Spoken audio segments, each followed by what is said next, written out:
Hello and welcome. This week we have the message from our visiting speaker, Brian Smith, who takes a look at what is a healthy church and how, a little ironically, given how this podcast is generated, we should be trading artificial intelligence for authentic intimacy. Carry on listening to check it out, and I hope you enjoy it. God bless and see you next time.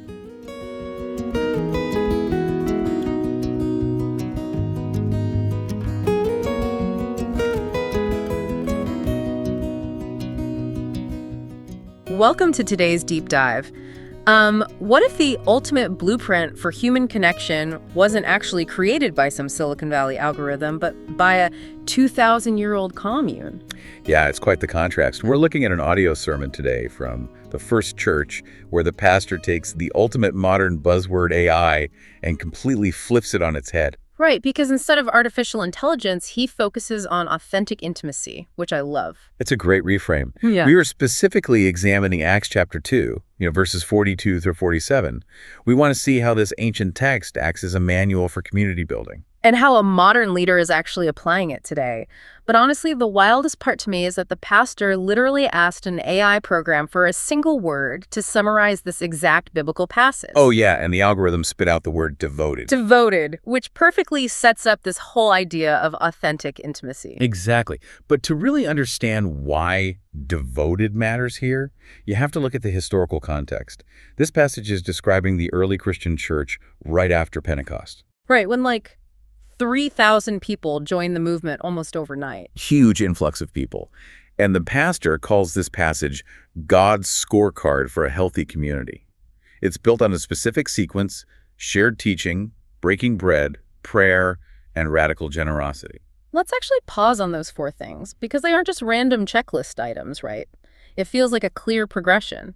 You sit together to learn, which naturally leads to sharing a meal. Yes, and sharing that physical table creates the emotional vulnerability you need for real prayer. Oh, wow. And then when you understand someone's struggles intimately through prayer, that triggers the final step, which is radical generosity. Because you can't easily ignore a need when you've literally just been praying about it with them over dinner. Right. So it's less like a corporate performance review based on, isolated metrics, and more like an ecosystem.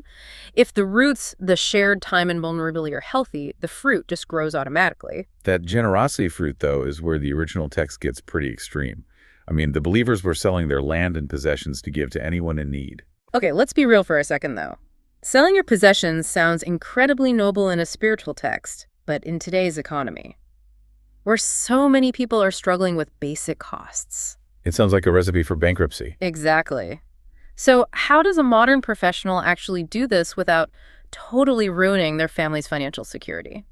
Well, the pastor's very grounded about that. The application isn't about literally liquidating your assets tomorrow. Okay, good. Yeah, it's more about cultivating an open wallet mindset. It's shifting from a defensive posture of protecting what is yours to an observant posture. So if a need arises in your immediate circle, your reflex is spontaneous generosity rather than hesitation. Right, and sometimes that need isn't financial at all. Yeah, the pastor, who is a 50-something corporate professional himself, shares this incredibly relatable confession.